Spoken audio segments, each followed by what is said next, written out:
Vocês me procurarão e me acharão quando me procurarem de todo o coração. Diz Jeremias 29, versículo 13. Mas e se algo em sua vida está bloqueando esse encontro?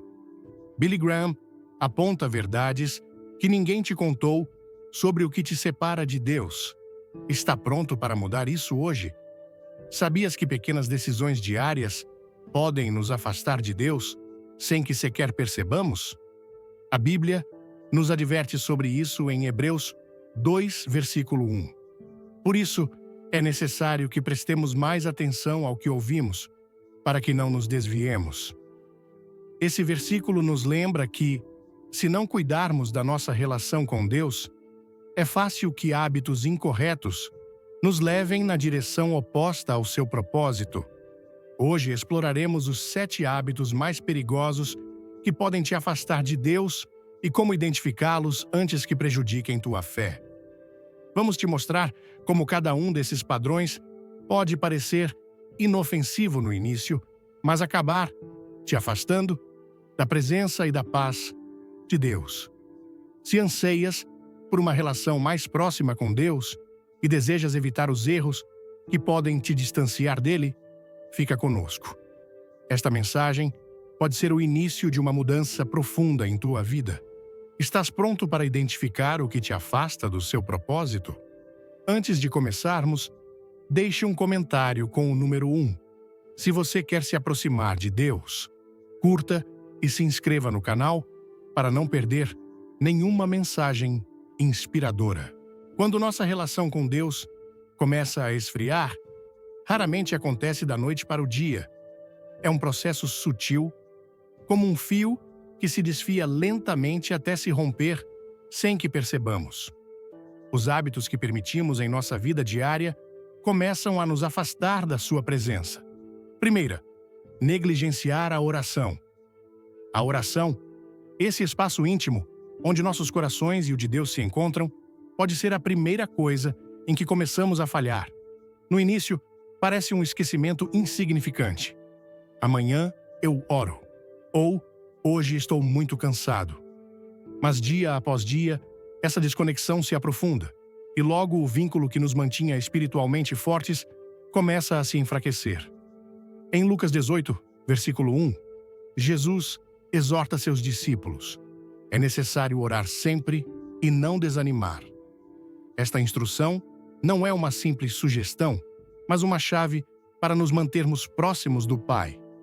Em um mundo que constantemente compete por nossa atenção, a oração não é apenas o meio pelo qual apresentamos nossas petições, mas também o espaço onde ouvimos sua voz, onde encontramos orientação e consolo. Sem esse hábito, nossa alma fica exposta, vulnerável ao desânimo e à confusão que rapidamente podem tomar o controle. O inimigo sabe muito bem que um crente desconectado de Deus é mais fácil de derrotar. Em Efésios 6, versículo 18, somos encorajados: orem em todo tempo, com toda a oração e súplica no Espírito. Isso não significa que cada segundo de nossa vida seja dedicado a palavras faladas, mas que nosso coração deve estar continuamente sintonizado com a presença de Deus. A oração não é apenas um dever, é um refúgio, um lugar onde nossa alma encontra descanso e direção. Mas quando deixamos que a rotina, o cansaço ou a falta de interesse apaguem esse hábito, esse refúgio começa a desaparecer de nossa vista, deixando-nos desprotegidos diante das tempestades espirituais. 2. Negligenciar a palavra de Deus.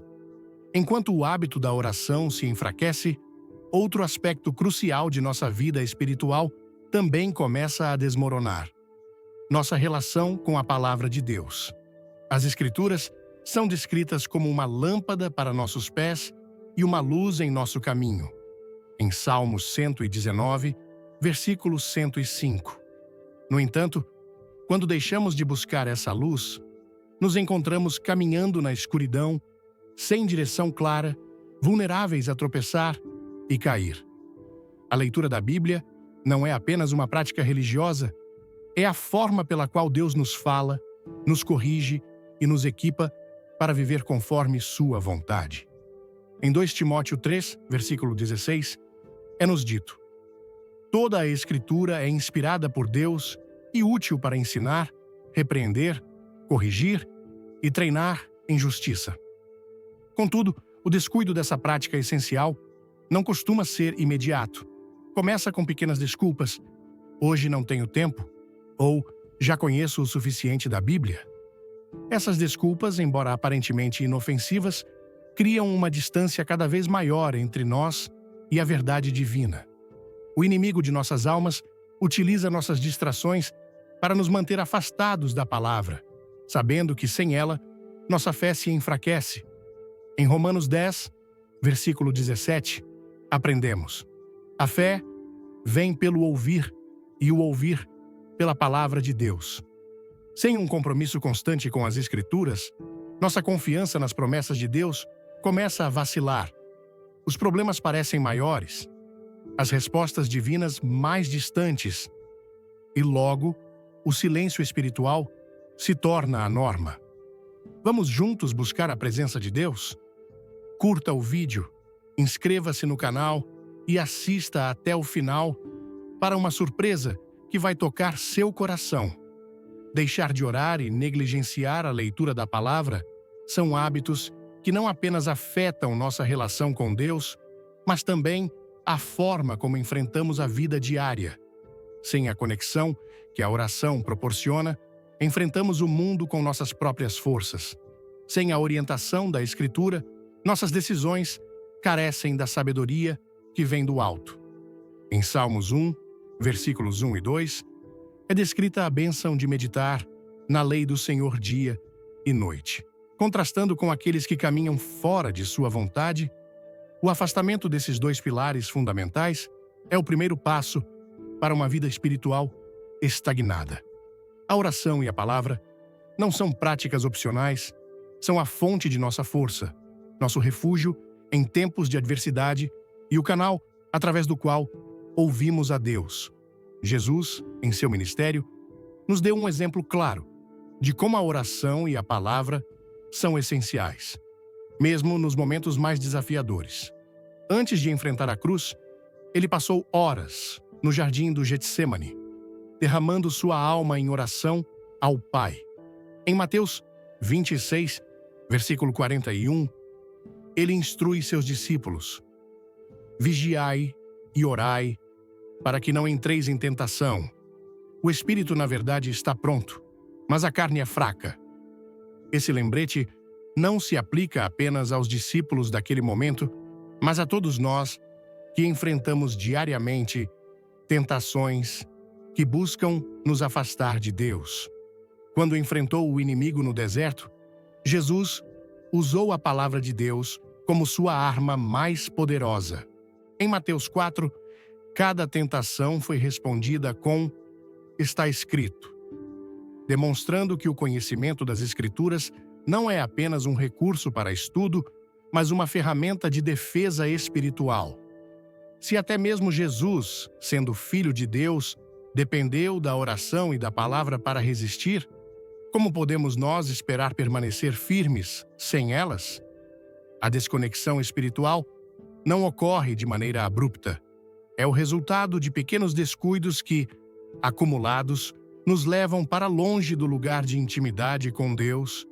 Em Jeremias 29, versículo 13, o Senhor promete: vocês me procurarão e me acharão quando me procurarem de todo o coração. Essa promessa nos lembra que, embora possamos nos ter afastado, sempre há um caminho de volta. Mas esse caminho começa com a decisão intencional de retomar os hábitos que nos aproximam da sua presença.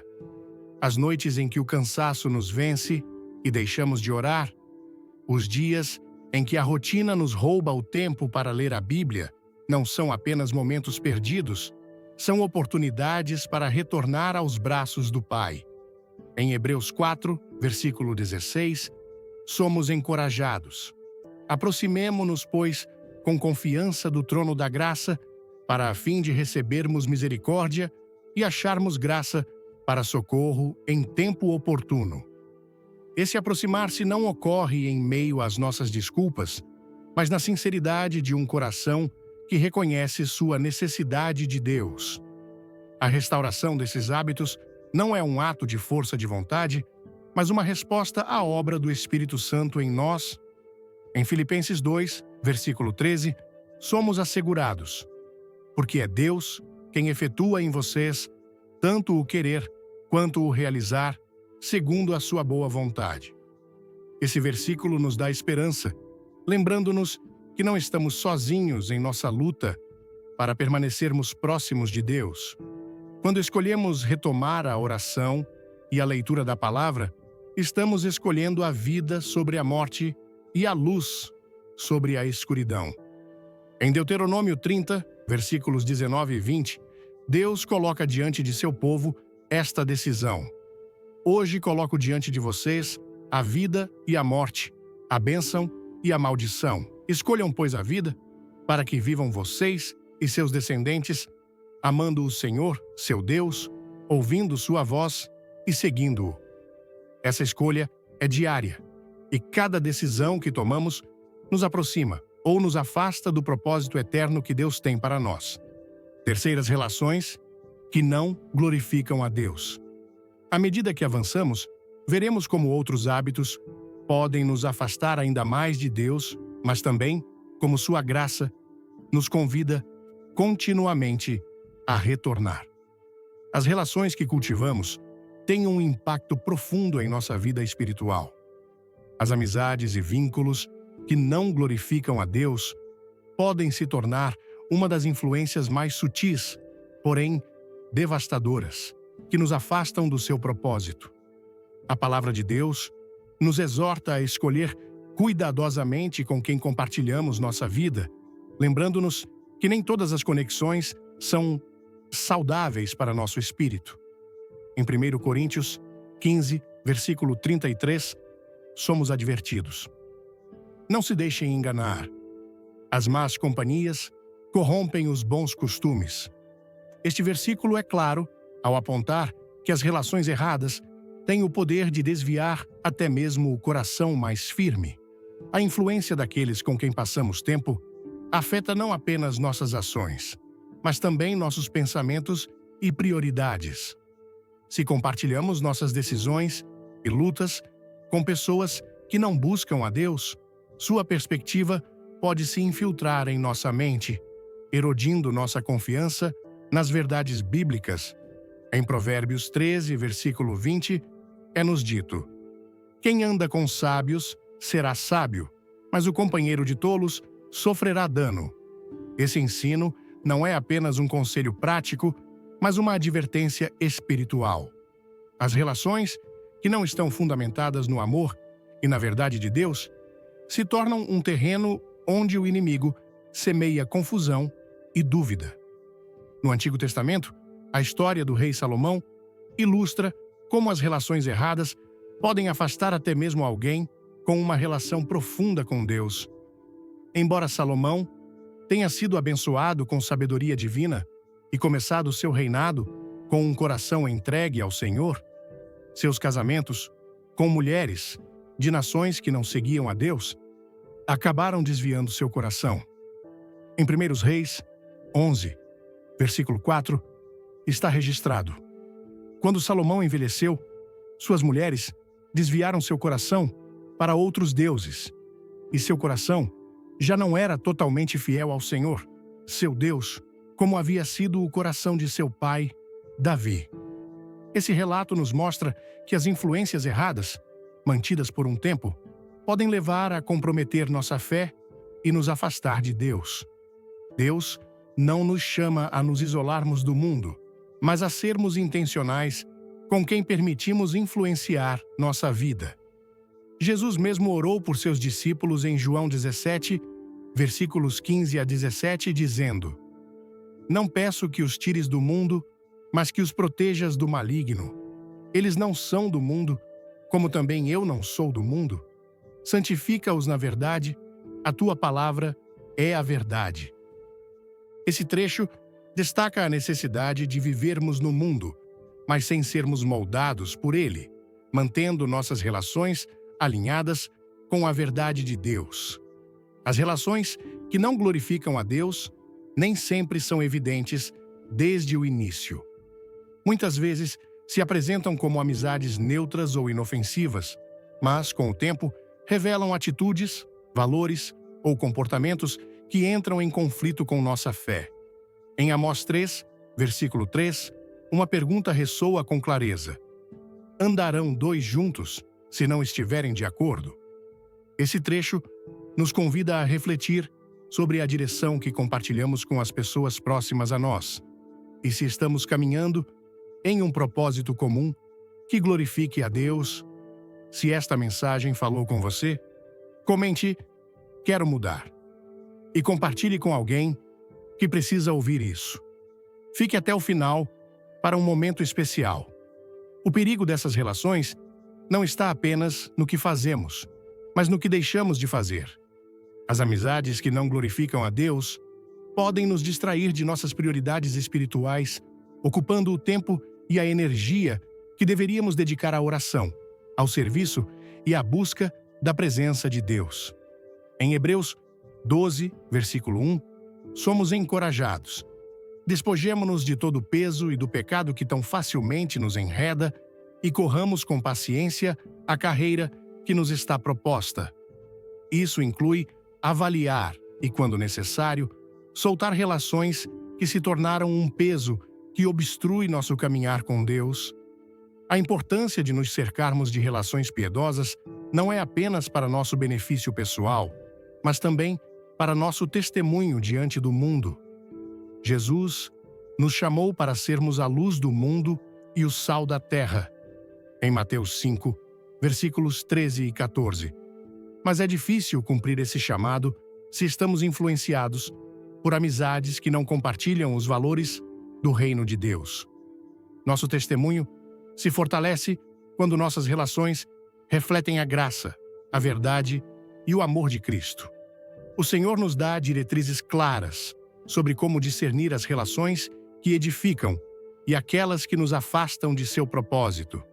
Em Salmos 1, versículo 1, é-nos dito: bem-aventurado o homem que não anda segundo o conselho dos ímpios, nem se detém no caminho dos pecadores, nem se assenta na roda dos escarnecedores. Esse trecho não apenas descreve as relações prejudiciais, mas também o progresso do afastamento de Deus que resulta delas. Primeiro, caminhamos junto a influências erradas.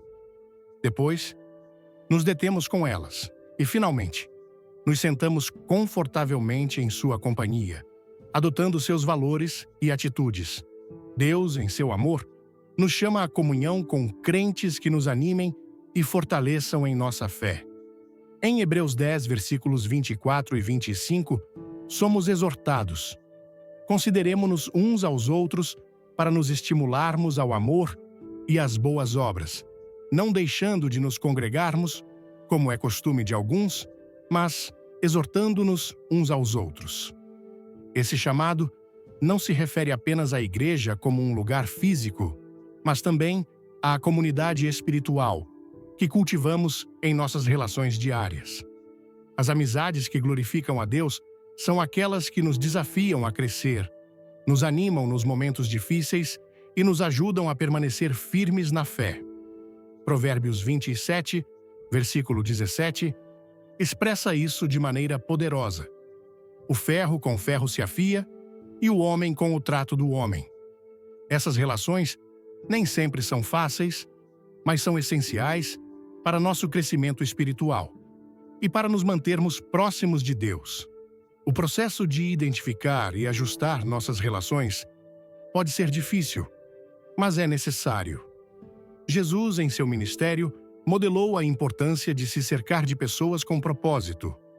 Embora interagisse com muitos, escolheu 12 discípulos para caminhar mais perto dele, e mesmo entre eles, tinha uma relação especial com Pedro, João e Tiago.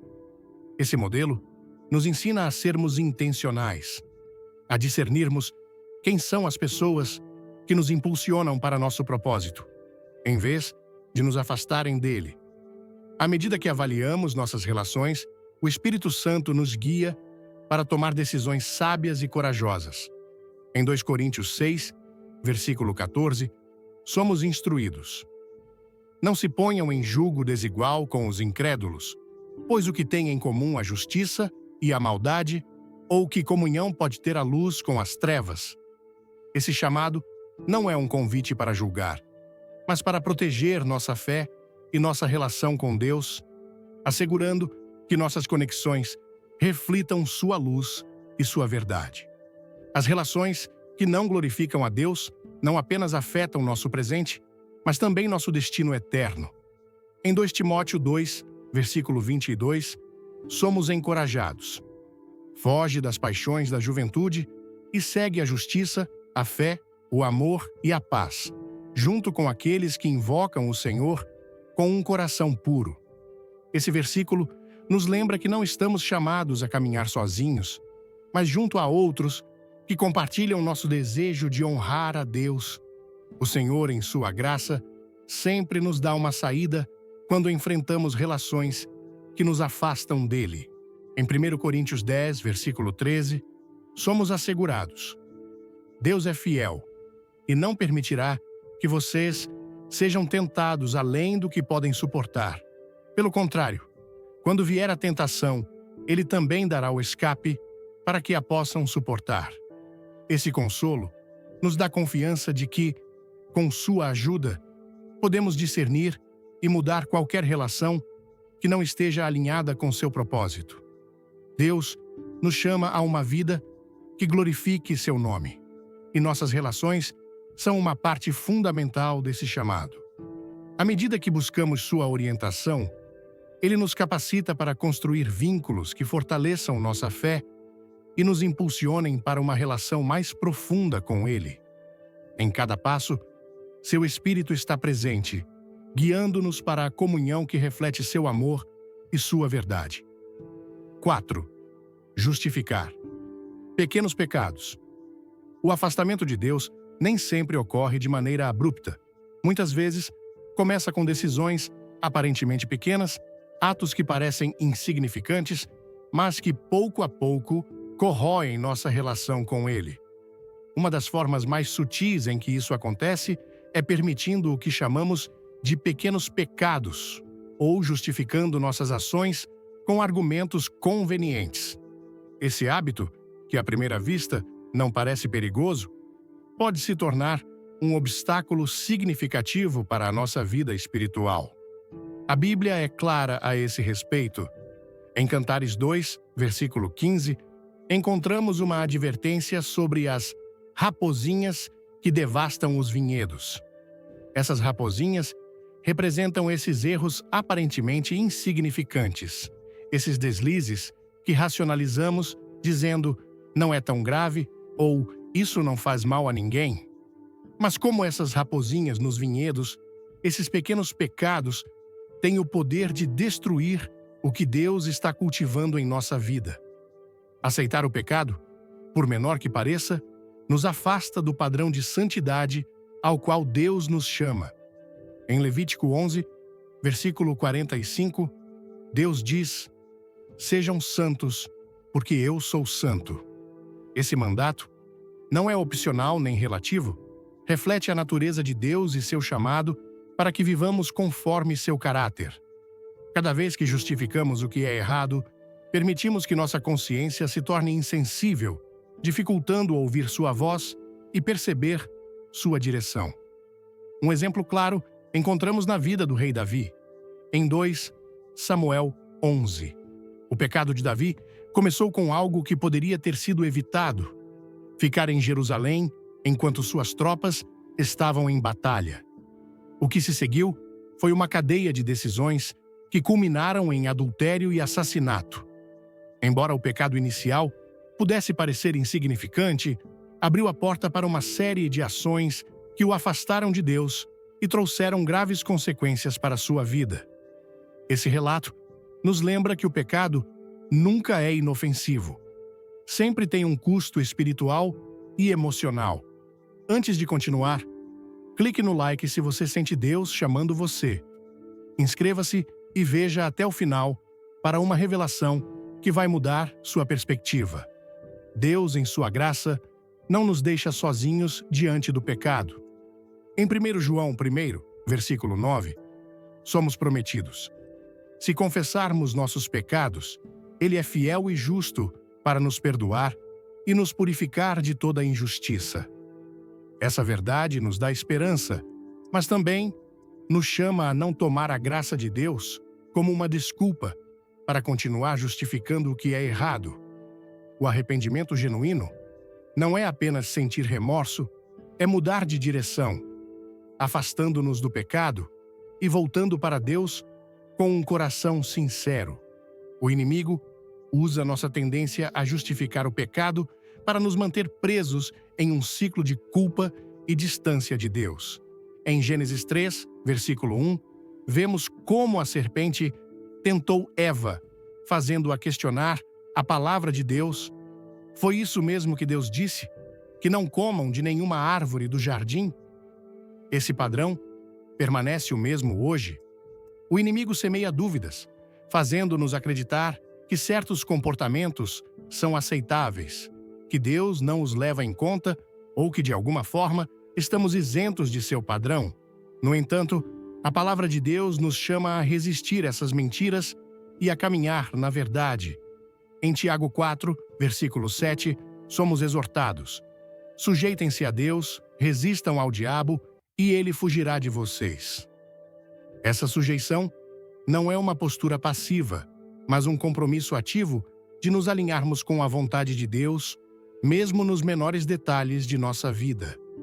O perigo de racionalizar o pecado está em que ele nos leva a uma dupla vida espiritual. Em Mateus 6, versículo 24, Jesus declara: ninguém pode servir a dois senhores. Embora esse trecho se refira ao amor pelo dinheiro, o princípio se aplica a qualquer área em que tentamos combinar o que sabemos que não agrada a Deus com nossa fé. A duplicidade não apenas nos afasta de Deus, mas também nos rouba a paz e a autenticidade que vem de uma vida completamente rendida a Ele. O chamado de Deus é para a integridade, para uma vida onde nossas ações reflitam nossa fé. Em Provérbios 4, versículo 23, somos instruídos: acima de tudo, guarda o teu coração, pois dele procedem as fontes da vida. Esse versículo nos lembra que o que permitimos em nossa mente e em nosso coração eventualmente se manifestará em nossas ações. Os pequenos pecados não permanecem pequenos. Eles crescem, criam raízes e, eventualmente, produzem frutos que nos afastam da comunhão com Deus. Deus nos dá ferramentas para combater essa tendência. Em Efésios 6, versículo 11, somos instruídos: vistam toda a armadura de Deus para que possam resistir às ciladas do diabo. Essa armadura inclui a verdade, a justiça, o evangelho da paz, a fé, a salvação e a palavra de Deus. Essas não são metáforas vazias, são recursos divinos para nos proteger e fortalecer contra as tentações e mentiras que buscam justificar o pecado em nossa vida. A justificação do pecado não afeta apenas nossa relação com Deus, mas também nosso testemunho diante dos outros. Em Mateus 5, versículo 16, Jesus nos chama a sermos luz no mundo, dizendo: que a vossa luz brilhe diante dos homens, para que vejam as vossas boas obras e glorifiquem a vosso Pai que está nos céus. Quando permitimos pequenos pecados, nossa luz se apaga e nosso testemunho perde credibilidade. O processo de arrependimento e restauração nem sempre é fácil, mas é essencial. Em Salmos 51, versículo 10, Davi clama: cria em mim, ó Deus, um coração puro e renova dentro de mim um espírito reto. Esse clamor não é apenas por perdão, mas por uma transformação interna que restaure sua relação com Deus. Esse mesmo clamor deve ser nosso quando reconhecemos as áreas onde permitimos que o pecado se infiltre em nossa vida. Deus, em sua misericórdia, nos dá a força para vencer o pecado e viver uma vida que o honre. Em Romanos 6, versículo 14, somos assegurados: o pecado não terá domínio sobre vocês, porque vocês não estão debaixo da lei, mas debaixo da graça. Essa verdade nos liberta não para justificar o pecado, mas para viver na plenitude da graça de Deus, que nos capacita para caminhar em santidade. Cada decisão que tomamos, por menor que pareça, tem impacto em nossa relação com Deus. Ao escolher rejeitar o pecado e abraçar sua verdade, estamos construindo uma vida fundamentada em seu amor e seu propósito. Em Josué 24, versículo 15, somos apresentados a uma decisão clara: escolham hoje a quem vão servir. Esse chamado nos lembra que nossa vida espiritual não é determinada por grandes momentos, mas pelas decisões diárias que refletem nossa fé e nosso compromisso com Ele. Deus nos convida a viver uma vida onde sua santidade seja a nossa guia, onde sua palavra seja a nossa verdade e onde seu Espírito seja a nossa força. Em cada passo, Ele está conosco, capacitando nosso coração para resistir ao pecado e caminhar em sua luz. Esse chamado não é apenas uma opção, mas um convite para experimentar a plenitude de sua presença e sua paz. 5. Materialismo e busca por prazeres. O coração humano tem uma inclinação natural para o que parece oferecer satisfação imediata. As coisas materiais, as experiências prazerosas e as ambições terrenas prometem preencher vazios, trazer estabilidade e nos dar uma sensação de controle. No entanto, priorizar essas coisas acima de Deus não apenas nos afasta de seu propósito, mas também semeia um vazio profundo em nosso interior que nada no mundo pode preencher. O amor pelo material e pelos prazeres do mundo é uma armadilha que, embora atraente, desvia o coração e nos separa da comunhão com nosso Criador. Em 1 João 2, versículo 15, somos advertidos claramente: não amem o mundo, nem o que nele há. Se alguém ama o mundo, o amor do Pai não está nele. Pois tudo o que há no mundo, os desejos da carne, a cobiça dos olhos e a arrogância da vida, não provém do Pai, mas do mundo. Esse trecho desmascara a raiz do materialismo e da busca por prazeres, um desejo egoísta que ignora a suficiência de Deus. Quando essas prioridades tomam o lugar de nossa relação com Ele, tornam-se ídolos que nos roubam a paz e nos afastam da fonte da verdadeira vida. Deus, em sua palavra, não condena as bênçãos materiais, nem o desfrute de sua criação. O que Ele condena é a desordem de nossas prioridades. Em Mateus 6, versículo 24, Jesus explica de forma contundente: ninguém pode servir a dois senhores, pois odiará um e amará o outro, ou se dedicará a um e desprezará o outro. Vocês não podem servir a Deus e às riquezas. Esse versículo revela que, embora possamos possuir bens materiais, não devemos permitir que eles nos possuam. A Escritura está repleta de advertências sobre os perigos de focar nosso coração no materialismo. Em Eclesiastes 5, versículo 10, somos lembrados: quem ama o dinheiro jamais se satisfará com ele, e quem ama as riquezas nunca terá o suficiente. Essa busca constante, alimentada pela cobiça, nunca produz satisfação duradoura, mas um desejo interminável que consome nossa energia e nos afasta do que é eterno. A busca por prazeres e riquezas não apenas afeta nossas prioridades, mas também nossa relação com os outros. Em Tiago 4, versículos 1 a 3, é-nos dito que os conflitos e as lutas entre as pessoas provêm dos desejos que batalham dentro de nós. Esses desejos, quando não rendidos à vontade de Deus, levam à inveja, à cobiça e a uma vida centrada em si mesma, em vez de nos propósitos do reino. Deus nos chama a uma vida focada no eterno, não no temporário. Em Colossenses 3, versículo 2, Paulo exorta: pensem nas coisas do alto, não nas coisas da terra. Esse chamado não é uma negação das realidades terrenas, mas um convite para vê-las sob a perspectiva divina. Quando priorizamos Deus, descobrimos que tudo mais ocupa seu lugar correto e o peso das coisas materiais perde seu poder sobre nós. O exemplo de Jesus nos ensina que uma vida entregue a Deus não é definida pelas posses, mas pela dependência total do Pai. Durante seu ministério, Jesus não acumulou riquezas, nem buscou conforto terreno. Em Mateus 8, versículo 20, ele declara: "As raposas têm tocas e as aves do céu têm ninhos, mas o Filho do Homem não tem onde reclinar a cabeça." Esse estilo de vida não foi uma declaração contra as posses, mas um lembrete de que nossa verdadeira segurança não está no que possuímos, mas em nossa relação com Deus. O materialismo e a busca por prazeres também nos distraem de nossa missão como crentes. Em Lucas 12, versículo 15, Jesus adverte: "Cuidado! Fiquem atentos contra todo tipo de ganância. A vida de uma pessoa não consiste na abundância de seus bens."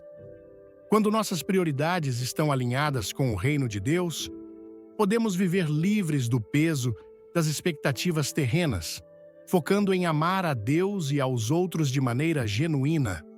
A Escritura também nos dá exemplos das consequências de amar as coisas do mundo acima de Deus. Em Marcos 10, encontramos a história do jovem rico que, embora guardasse os mandamentos, não estava disposto a renunciar a seus bens materiais para seguir a Jesus. Seu apego às riquezas o impediu de experimentar a plenitude de caminhar com o Salvador. Esse relato nos lembra que o amor pelo material pode se tornar uma barreira entre nós e Deus, uma barreira que nos priva da verdadeira liberdade espiritual. Em contraste, Deus nos oferece uma vida de plenitude que não depende das circunstâncias terrenas. Em João 10, versículo 10, Jesus promete: "Eu vim para que tenham vida e a tenham em abundância."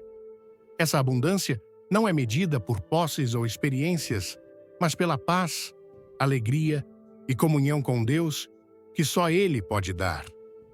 O chamado a viver uma vida livre do materialismo e dos prazeres do mundo não significa que devemos rejeitar tudo o que é terreno, mas que devemos usá-lo com sabedoria e gratidão. Em 1 Timóteo 6, versículo 17, Paulo instrui aos ricos deste mundo, ordena que não sejam orgulhosos, nem ponham sua esperança nas riquezas, que são tão incertas, mas em Deus, que nos proporciona tudo em abundância para nosso prazer. Esse equilíbrio nos permite desfrutar das bênçãos de Deus sem que elas ocupem o lugar que pertence somente a Ele. A luta contra o materialismo é uma batalha do coração. Em Mateus 6, versículo 21, Jesus nos lembra: "Onde estiver o teu tesouro, aí estará também o teu coração." Esse versículo nos desafia a avaliar nossas prioridades e a garantir que nosso tesouro esteja no céu, não nas coisas passageiras da terra. Deus, em seu amor, nos chama a buscar primeiro seu reino e sua justiça. Em Mateus 6, versículo 33, ele promete: "Busquem, pois, em primeiro lugar, o reino de Deus e a sua justiça, e todas essas coisas vos serão acrescentadas." Esse versículo não é uma garantia de riqueza material, mas uma declaração de que quando nossas prioridades estão alinhadas com Deus, Ele supre todas as nossas necessidades segundo sua perfeita vontade. O materialismo e a busca por prazeres não apenas afetam nossa relação com Deus, mas também nossa alma. Em Marcos 8, versículo 36, Jesus faz uma pergunta que ressoa profundamente: "Pois que adianta ao homem ganhar o mundo inteiro e perder a sua alma?" Essa advertência nos leva a refletir sobre o que realmente importa e a garantir que nossa vida esteja alinhada com o propósito eterno de Deus. O Espírito Santo nos ajuda a resistir às tentações do mundo e a viver uma vida que glorifique a Deus. Em Gálatas 5, versículo 16, Paulo escreve: Digo, pois, andem no Espírito e não satisfarão os desejos da carne. Esse chamado não é uma carga, mas um convite para caminhar em liberdade, guiados pelo poder transformador de Deus. Deus deseja que vivamos uma vida abundante em sua presença, não presos às armadilhas do mundo. Em Filipenses 4, versículo 13, Paulo testifica: Sei o que é passar necessidade e sei o que é ter fartura. Aprendi a viver contente em toda e qualquer situação, seja bem alimentado, seja com fome, tendo muito ou pouco, tudo posso naquele que me fortalece. Esse testemunho nos inspira a buscar nossa satisfação em Cristo, que é suficiente em qualquer circunstância. Nossa relação com Deus não é determinada pelo que possuímos, mas por aquele a quem servimos. O materialismo e os prazeres do mundo podem parecer atraentes, mas nunca poderão igualar a plenitude de viver uma vida rendida a Deus. Em cada passo que damos, Ele nos chama a confiar em sua provisão, a desfrutar de suas bênçãos com gratidão e a manter nosso coração focado no eterno. 6. Isolamento espiritual. O isolamento espiritual é uma das estratégias mais sutis que o inimigo utiliza para nos afastar de Deus. A desconexão da comunidade de fé não ocorre de um momento para outro, mas como um processo gradual em que nos acostumamos a viver nossa fé de maneira individual, sem o apoio e a orientação que Deus projetou para a sua igreja. Esse hábito não apenas enfraquece nossa relação com o Senhor, mas também nos deixa vulneráveis à dúvida, à tentação e ao desânimo. A palavra de Deus enfatiza a importância de nos congregarmos como crentes. Em Hebreus 10, versículos 24 e 25, somos exortados: Consideremo-nos uns aos outros para nos estimularmos ao amor e às boas obras, não abandonando nossa reunião, como é costume de alguns, mas exortando-nos uns aos outros. Esse trecho deixa claro que a comunhão não é uma opção, mas uma necessidade espiritual que Deus estabeleceu para nosso crescimento e fortalecimento.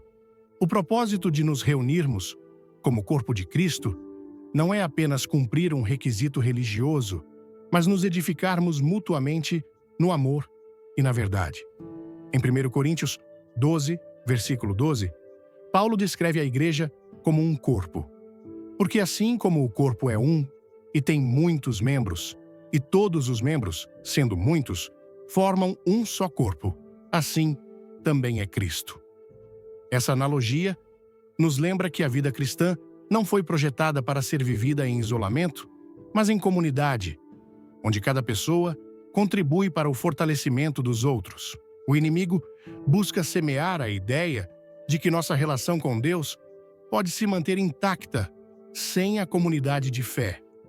No entanto, essa mentalidade ignora o desígnio divino da igreja como um lugar onde somos nutridos, desafiados e apoiados em nosso caminhar espiritual.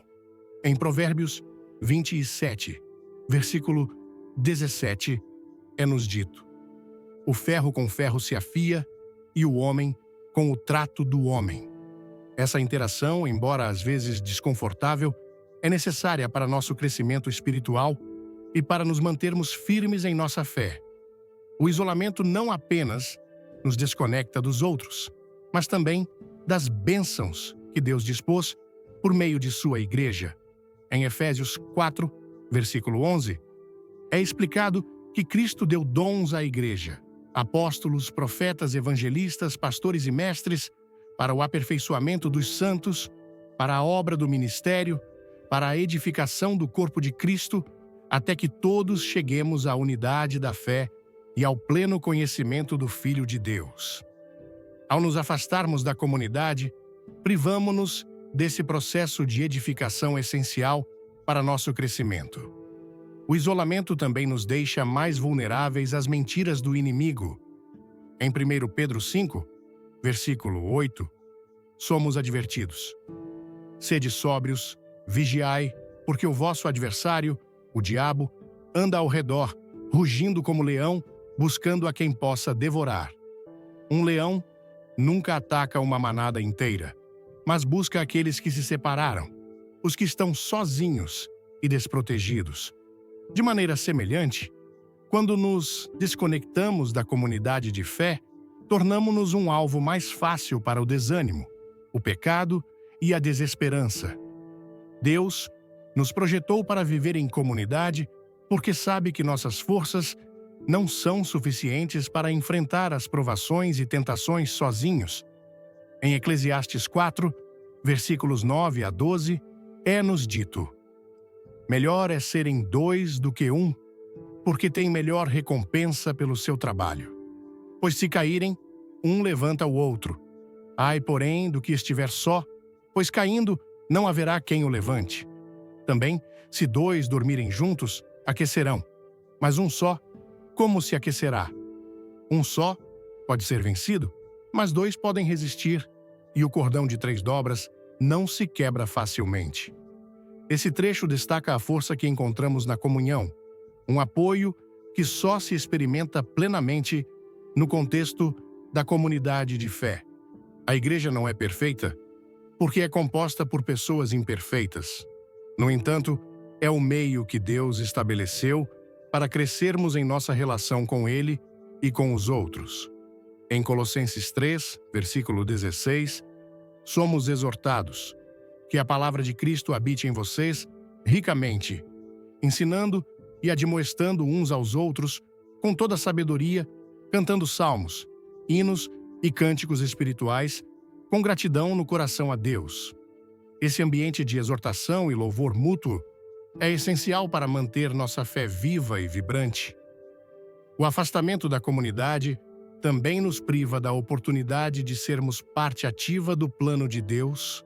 Em 1 Pedro 4, versículo 10, é-nos dito: cada um coloque ao serviço dos outros o dom que recebeu como bons administradores da multiforme graça de Deus. Os dons que Deus nos deu não são para nosso benefício pessoal, mas para edificar os outros e glorificar a Deus. Ao nos afastarmos da igreja, deixamos de ser instrumentos de sua graça e perdemos a oportunidade de experimentar a plenitude de seu propósito. O hábito de deixar de nos congregar não apenas afeta nossa relação com Deus, mas também nosso testemunho diante do mundo. Jesus disse, em João 13, versículo 35, nisto todos saberão que sois meus discípulos se vos amardes uns aos outros. Esse amor mútuo não se manifesta no isolamento, mas na comunhão diária com outros crentes, onde aprendemos a refletir o amor de Cristo em nossas relações. O chamado de Deus à comunhão não é uma carga, mas um convite para experimentar sua presença de maneira coletiva. Em Mateus 18, versículo 20, Jesus promete: porque onde estiverem 2 ou 3 reunidos em meu nome, ali estou eu no meio deles. Essa promessa nos assegura que a presença de Deus se manifesta de maneira especial quando nos reunimos como sua igreja, lembrando-nos que não estamos sozinhos em nosso caminhar espiritual. Deus não apenas nos chama à comunidade, mas também nos equipa para permanecer nela. Em Gálatas 6, versículo 2, somos instruídos: levem os fardos uns dos outros e assim cumprirão a lei de Cristo. Esse mandamento nos lembra que a comunidade de fé não é apenas um lugar para receber, mas também para dar, compartilhando nossas cargas e fortalecendo os outros em amor. O isolamento espiritual pode parecer uma opção cômoda, especialmente em tempos de dificuldade ou decepção.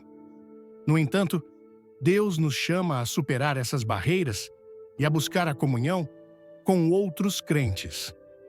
Em Romanos 12, versículos 4 e 5, Paulo escreve: porque assim como em um só corpo temos muitos membros, e nem todos os membros têm a mesma função, assim também nós, sendo muitos, somos um só corpo em Cristo e, individualmente, membros uns dos outros. Esse lembrete nos insta a valorizar nosso lugar na igreja e a entender que nossa presença e participação são vitais para o corpo de Cristo. À medida que enfrentamos os desafios do isolamento espiritual, podemos confiar que Deus está agindo para restaurar nossa relação com sua igreja. Em Filipenses 1, versículo 6, somos assegurados: estou convencido de que aquele que começou boa obra em vocês vai completá-la até o dia de Cristo Jesus. Essa promessa nos dá esperança, lembrando-nos que, embora possamos nos sentir distantes, Deus está sempre nos chamando de volta à sua comunhão e ao seu propósito eterno. 7. Ignorar o chamado ao arrependimento e à santidade. Ignorar o chamado ao arrependimento e a uma vida de santidade não é apenas um hábito perigoso, mas uma condição que pode endurecer o coração e nos afastar da graça transformadora de Deus. Esse hábito pode começar de maneira sutil, com uma pequena resistência a enfrentar áreas de nossa vida que precisam de correção. Mas seu impacto espiritual é profundo. A Bíblia nos chama repetidamente a viver em arrependimento, não como um ato isolado, mas como um estilo de vida que nos mantém em comunhão com Deus e alinhados com sua vontade. Em Atos 3, versículo 19, somos exortados: arrependam-se, pois, e convertam-se, para que sejam apagados os seus pecados e venham tempos de refrigério da parte do Senhor. Esse chamado não é um convite a um arrependimento superficial, mas a uma transformação profunda que vem de reconhecer nossa necessidade de Deus e render nossas vidas completamente a Ele. No entanto, o inimigo trabalha para nos convencer de que o arrependimento não é necessário, ou que podemos adiá-lo indefinidamente, roubando-nos a oportunidade de experimentar a plenitude de sua graça. O arrependimento genuíno não é apenas uma mudança de comportamento, mas uma mudança de coração. Em Ezequiel 36, versículo 26, Deus promete: dar-lhes-ei um coração novo e porei dentro de vocês um espírito novo. Tirarei o coração de pedra e lhes darei um coração de carne. Essa mudança é obra do Espírito Santo em nós e ocorre quando nos humilhamos diante de Deus, confessamos nossas faltas e permitimos que seu poder transforme nossas vidas. O perigo de ignorar o arrependimento é que ele endurece nossa consciência e nos separa da santidade que Deus nos chama a viver.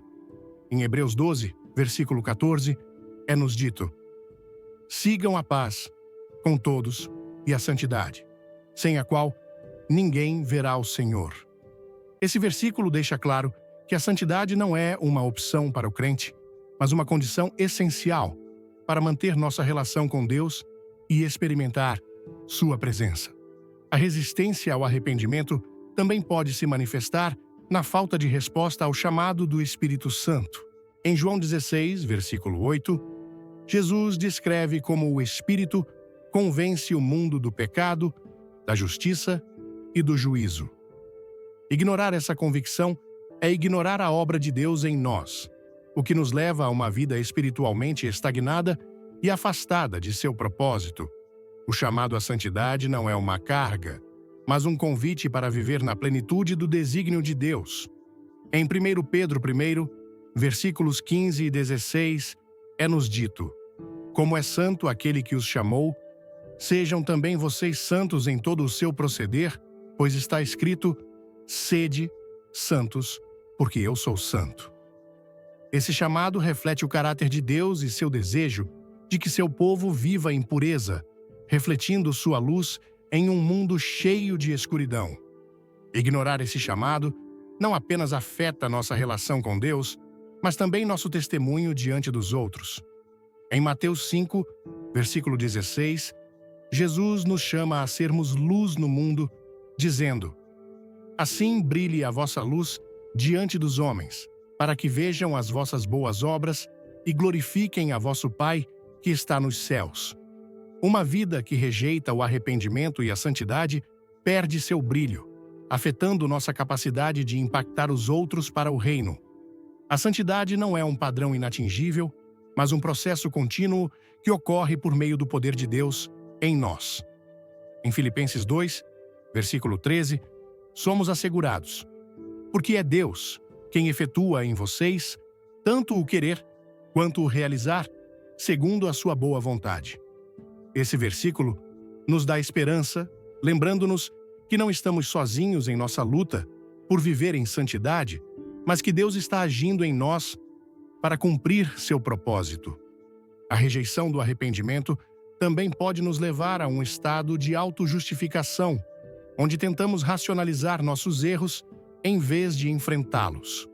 Em Lucas 18, versículos 9 a 14, Jesus conta a parábola do fariseu e do publicano, mostrando como o fariseu se justificava a si mesmo, enquanto o publicano se humilhava diante de Deus, dizendo: Ó Deus, tem misericórdia de mim, pecador.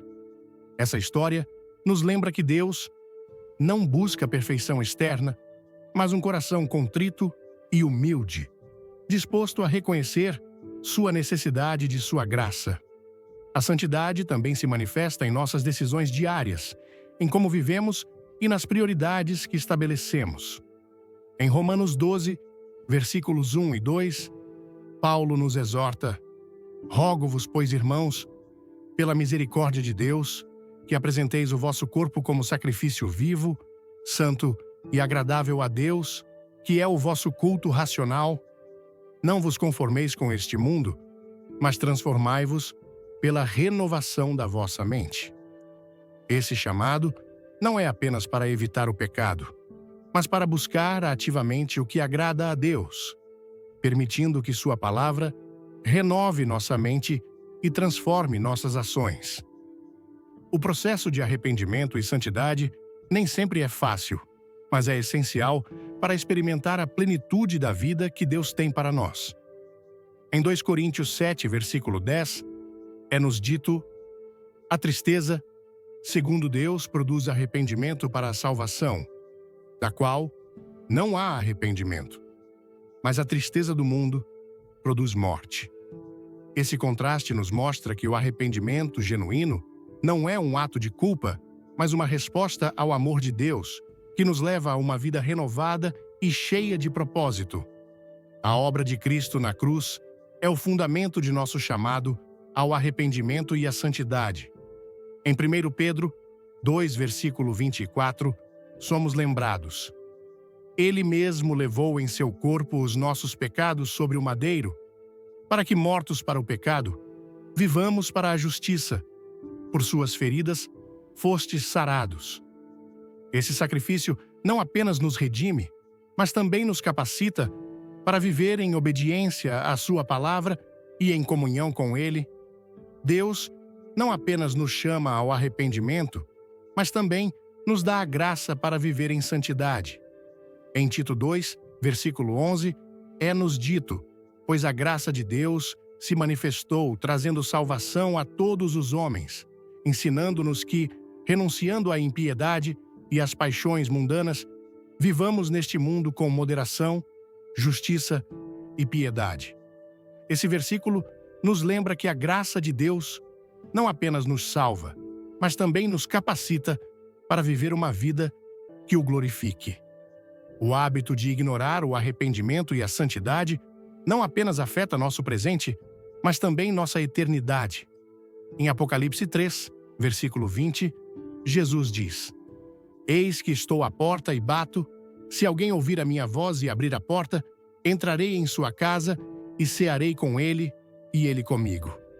Esse chamado é um convite constante à comunhão com ele, mas exige uma resposta ativa de nosso coração, uma disposição para abrir a porta e permitir que sua luz ilumine até mesmo as áreas mais escuras de nossa vida. Deus nos chama a uma vida de santidade, não para nos limitar, mas para nos libertar. Em 2 Coríntios 3, versículo 17, é-nos dito: onde está o Espírito do Senhor, aí há liberdade. Essa liberdade não é uma licença para o pecado, mas a capacidade de viver plenamente em seu propósito, livres das correntes que nos prendem ao passado e às tentações do mundo.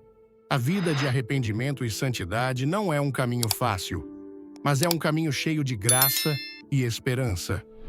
Em 1 Tessalonicenses 5, versículos 23 e 24, Paulo ora: O próprio Deus da paz os santifique completamente e que todo o seu espírito, alma e corpo sejam preservados irrepreensíveis na vinda de nosso Senhor Jesus Cristo. Fiel é aquele que os chama, o qual também o fará. Esse trecho nos dá a certeza de que o Deus que nos chama à santidade também é fiel para completar sua obra em nós. Responder ao chamado de Deus ao arrependimento e à santidade é a chave para experimentar sua presença de maneira profunda e transformadora. Ele não busca a perfeição imediata, mas um coração disposto a segui-lo, um espírito humilde que reconhece sua necessidade de sua graça. Em cada passo, seu espírito nos guia, nos fortalece e nos leva a uma relação mais íntima com ele, mostrando-nos que seu amor e seu propósito são suficientes para nos sustentar nesse caminho. O afastamento de Deus raramente ocorre de um momento para outro.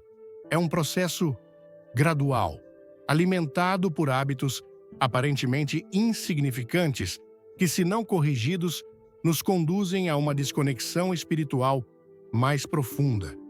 No entanto, Deus, em sua infinita graça, sempre nos chama de volta à sua presença, oferecendo-nos a oportunidade de redirecionar nossa vida para Ele e romper com esses padrões que nos afastam. Ao refletirmos sobre os hábitos que exploramos, podemos identificar como cada um deles tem o poder de corroer nossa relação com Deus. Deixar de orar, por exemplo, nos desconecta dessa comunicação direta que é essencial para manter nossa fé viva e vibrante. A falta de leitura e meditação em Sua palavra nos priva da orientação divina que precisamos para enfrentar os desafios da vida. Escolher amizades e relações que não glorificam a Deus nos expõe a influências que desviam nosso coração de seus caminhos. Permitir pequenos pecados e justificá-los pode parecer inofensivo no início, mas a longo prazo endurece nossa consciência e nos afasta da santidade que Ele nos chama a viver. O materialismo e a busca por prazeres do mundo nos distraem do eterno, focando-nos no passageiro e esvaziando nossa alma da plenitude que só Deus pode oferecer. Deixar de nos congregarmos e nos afastarmos da comunidade de fé nos isola, enfraquecendo nossa fortaleza espiritual e nos deixando mais vulneráveis às mentiras do inimigo. Ignorar o chamado ao arrependimento e a uma vida de santidade nos coloca em um caminho perigoso de autojustificação, perdendo de vista a graça transformadora que Deus nos oferece. No entanto, embora esses hábitos tenham o potencial de nos afastar de Deus, também temos a esperança de que Ele nos chama constantemente a retornar.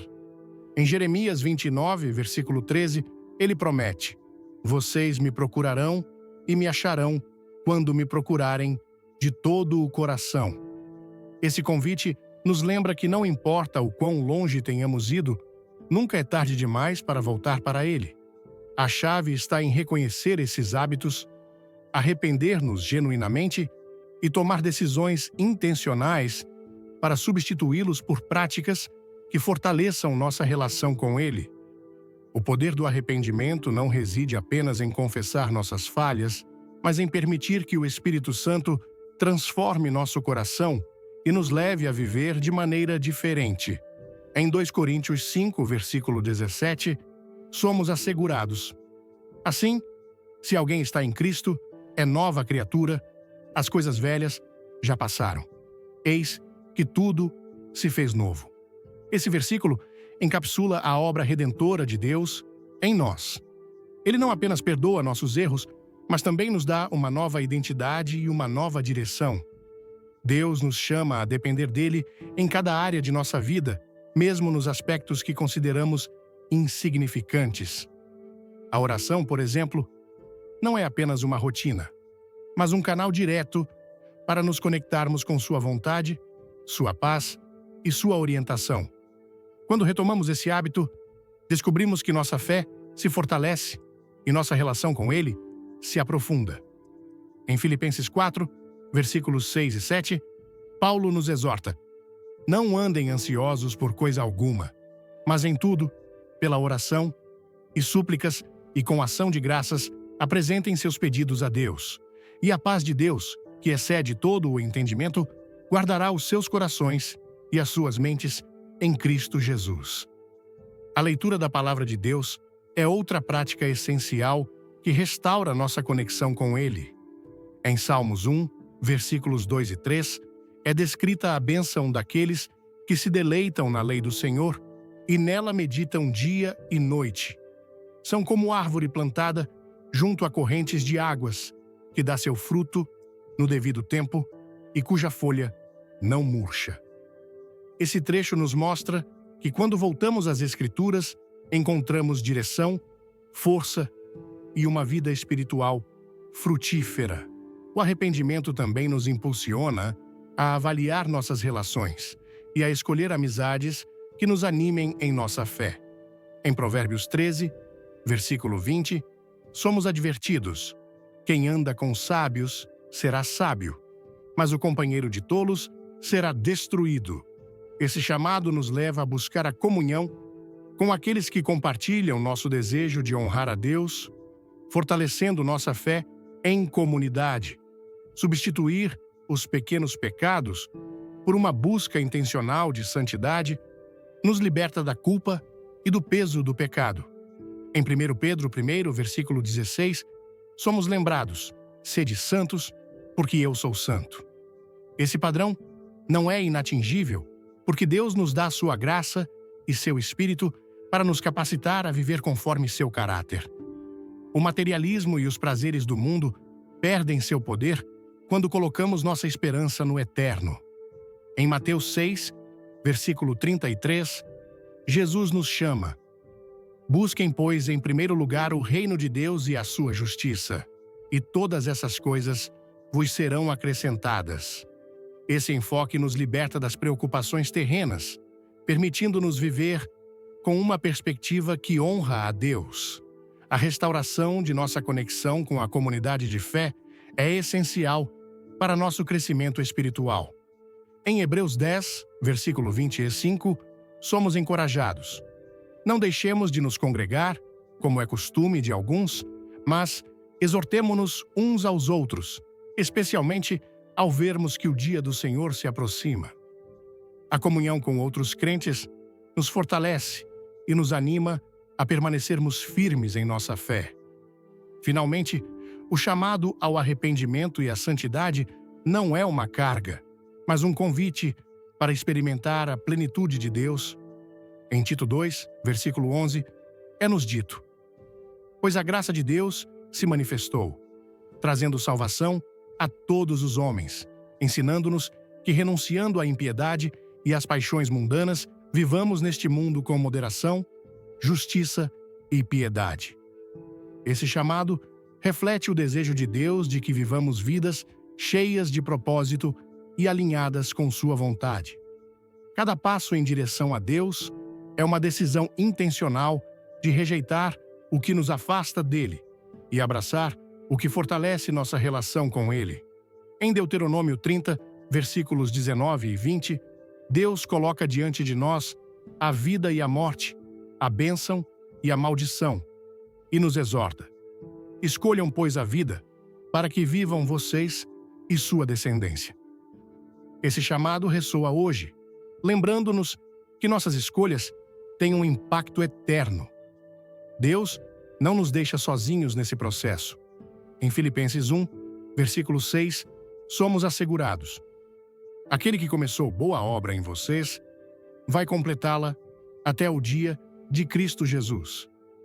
Sua fidelidade é a nossa esperança, sabendo que Ele completará a obra que iniciou em nós. Quando li e meditei sobre a mensagem dos 7 hábitos perigosos que podem afastar de Deus, senti um impacto profundo em meu coração. Como brasileiros, vivemos em uma cultura vibrante, cheia de paixão, fé e comunidade, mas também enfrentamos desafios diários que podem, sem que percebamos, nos afastar da presença de Deus.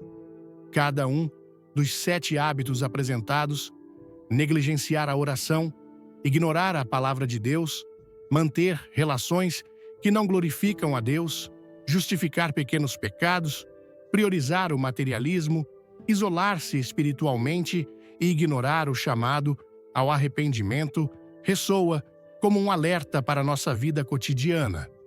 No Brasil, onde a espiritualidade é tão enraizada, seja nas missas lotadas, nas festas religiosas ou nos momentos de oração em família, é fácil cair na armadilha de pensar que nossa fé está segura, mesmo quando pequenos deslizes começam a se acumular. Essa mensagem me fez refletir sobre como, muitas vezes, permito que a correria do dia a dia, as distrações do trabalho ou até mesmo as conversas com amigos que não compartilham dos mesmos valores espirituais me afastem do propósito que Deus tem para mim. O primeiro hábito, negligenciar a oração, me tocou profundamente. Como brasileiros, somos um povo que valoriza a conexão emocional e a oração é exatamente isso, um diálogo íntimo com Deus. Quantas vezes, após um longo dia, eu disse a mim mesmo: hoje estou cansado, amanhã oro. Esse hábito, que parece inofensivo, é como uma rachadura em um muro que, com o tempo, pode desmoronar. A Bíblia, em Lucas 18, versículo 1, nos lembra: é necessário orar sempre e não desanimar.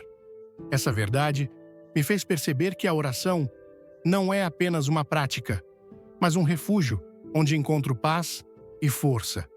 Aplicar isso à minha vida significa reservar momentos diários, mesmo que curtos, para conversar com Deus, seja no silêncio da manhã ou no trânsito caótico de São Paulo. Negligenciar a palavra de Deus, o segundo hábito, também me fez refletir. No Brasil, onde a Bíblia é um livro tão presente, muitas vezes a tratamos como decoração em nossas casas, mas não como uma fonte viva de orientação. Salmos 119, versículo 105, descreve a palavra como uma lâmpada para os meus pés e uma luz para o meu caminho. Para aplicar essa lição, decidi criar o hábito de ler pelo menos um versículo por dia, meditando em como ele pode guiar minhas decisões, desde as pequenas escolhas no trabalho até os grandes desafios da vida. O terceiro hábito, relações que não glorificam a Deus, é especialmente relevante em nossa cultura calorosa e acolhedora. No Brasil, amizades são como família, mas nem todas nos aproximam de Deus. 1 Coríntios 15, versículo 33, nos adverte: não se deixem enganar. As más companhias corrompem os bons costumes. Isso não significa abandonar amigos, mas escolher com sabedoria quem influencia meu coração. Aplicando isso, buscarei fortalecer laços com pessoas que compartilham minha fé, como irmãos da igreja ou amigos que me incentivam a crescer espiritualmente. Justificar pequenos pecados, o quarto hábito, é algo com que muitos de nós, brasileiros, podemos nos identificar. Nossa cultura valoriza a alegria e a espontaneidade, mas às vezes usamos isso como desculpa para ignorar erros. Cantares 2, versículo 15, fala das raposinhas que devastam os vinhedos. Para mudar, decidi ser mais honesto comigo mesmo, confessando meus erros a Deus, como prometido em 1 João 1, versículo 9, e buscando viver com integridade, mesmo nas pequenas coisas, como evitar fofocas ou ser mais paciente no trânsito. O materialismo, quinto hábito, é um desafio em um país onde o consumo muitas vezes define status. Mateus 6, versículo 24, nos lembra que não podemos servir a Deus e às riquezas. Aplicar essa lição significa redefinir minhas prioridades, valorizando mais o tempo com a família e a fé do que a busca por bens materiais. Vou praticar a gratidão, como ensina 1 Timóteo 6, versículo 17, desfrutando das bênçãos de Deus sem deixar que elas me dominem. O isolamento espiritual, sexto hábito, me fez repensar minha relação com a comunidade. No Brasil, a igreja é um lugar de união, como nas festas de padroeiros ou nos grupos de oração. Hebreus 10, versículos 24 e 25, nos exorta a não abandonar a comunhão. Para aplicar isso, comprometo-me a participar mais ativamente da minha igreja, seja em cultos ou em pequenos grupos, para crescer em fé e apoiar outros. Por fim, ignorar o arrependimento e a santidade, o sétimo hábito é um chamado à transformação. Atos 3, versículo 19, nos convida a nos arrepender para encontrar refrigério. Na cultura brasileira, onde a renovação é celebrada, como no carnaval que precede a quaresma, o arrependimento é um convite à mudança de coração. Aplicarei isso buscando diariamente a santidade, humilhando-me diante de Deus e permitindo que seu Espírito me transforme, como prometido em Ezequiel 36, versículo 26. Esses hábitos me ensinaram que a fé é uma escolha diária. No Brasil, onde a espiritualidade é vivida com emoção, cada pequeno passo em direção a Deus fortalece nossa conexão com Ele. A mensagem de Billy Graham me inspirou a viver com intencionalidade, escolhendo a vida, como Deuteronômio 30, versículos 19 e 20, nos exorta. Minha maior lição é que Deus nunca está distante. Somos nós que nos afastamos, mas sua graça sempre nos chama de volta.